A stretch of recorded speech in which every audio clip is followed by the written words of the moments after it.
Hey, feed the chickens! Chickens!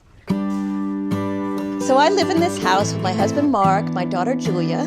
Right now we have about 500 sheep, 2 border collies, a Great Pyrenees, and also about 25 chickens. I live in the town of Leiden, which has got about 600 to 700 people.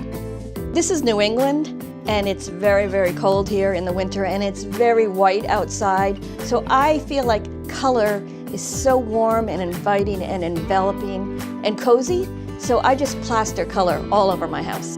In textiles, in paint colors, paintings, lampshades that are decorated. I don't have anything beige in my house. In my living room, every wall is a different color.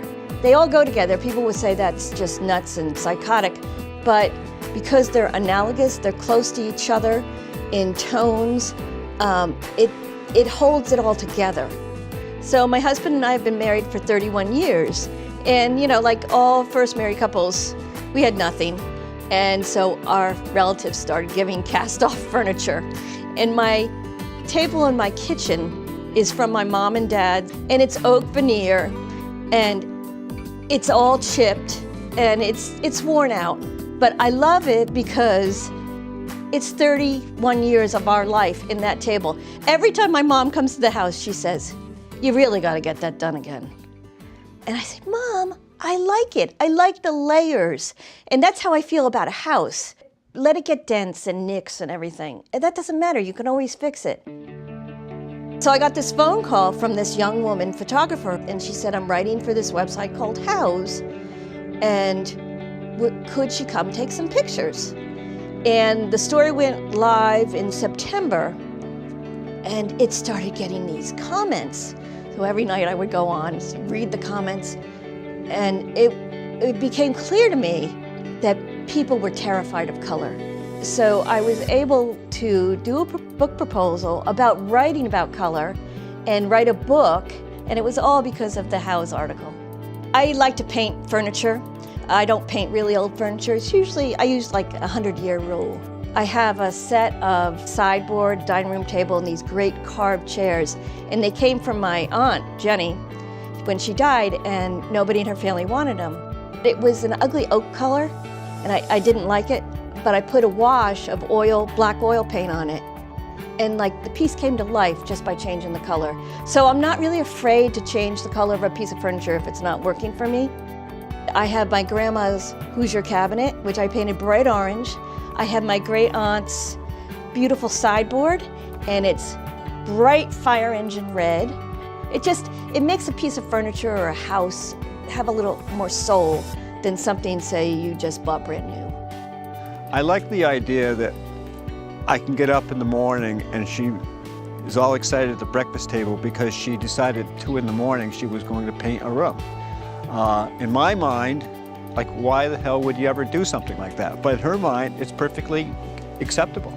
I would be nuts to tell her she could or could not do something. That would just destroy her creativity. About 4 years ago, I decided I needed a dedicated studio because I wanted to do some teaching. So there was a cement pad, and I was able to put a 2-story addition on it. And in the basement is my studio. The walls in that room are white. But when you go in, all you see is all my things that are all over the walls, because everything I do is in color. I've always loved oil paintings, but couldn't afford them, so I figured I would teach myself to paint, and just started fooling around with it. And so now my house is full of these oil paintings. So we raised pigs one year, and my first pig, her name was Pinky. So I thought it would be really cool to immortalize Pinky in an oil painting. So I painted Pinky the pig. And so many people have wanted to buy that, but I will not let Pinky go. I went to my friend's house in Maine, and she asked me if I would bring some fabric paint and paint her lampshades for her. So I didn't know what I was doing, but I figured, what the heck, I'll try it. So I put all these patterns all over it, stuck it on her lamp. And then when I moved here, I was like, man, I am gonna put these things all over my house. So I get a white lampshade with a styrene backing, and I use a textile paint called Jacquard, and it's a translucent. So when the light comes through it, it almost looks like stained glass. And I put different colors, pretty bright, around it. And when you drive down the hill and you see these lamps lit up, it's just so pretty. I love this home because it's so old and it has so much history. I always wanted to live in a really old house. I was raised on a small farm. As the crow flies, it's probably less than 3 miles from here. You can't really see much more than a quarter mile, half mile in any direction. It's really nice having small pastures, small vistas, and a mile down the road, it might be a totally different thing. Look at him. Isn't he a looker? I wanted to raise my child on a small farm. She has a certain amount of rural country sense. She'll never admit she does, but I can see it. It's just during lambing season. Once in a while we get a lamb that's chilled or needs a little extra help. And there was one time where it didn't look too good and this and that. And Julia's comment was, it's not dead yet.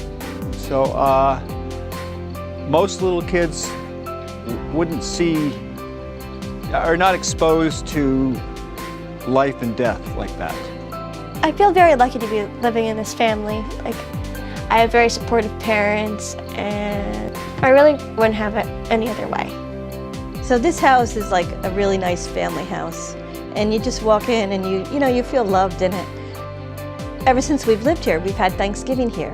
So that's like one of the greatest memories for me of this house, is everybody gathering here and having this pretty, raucous party in this living room, and then eating in the dining room. And now the kids are all, they're in college, they're moving away, getting their first jobs, and they're not gonna be able to come anymore. But I hope that when they go on and their lives continue, that they remember Thanksgiving at Aunt Kristen's house.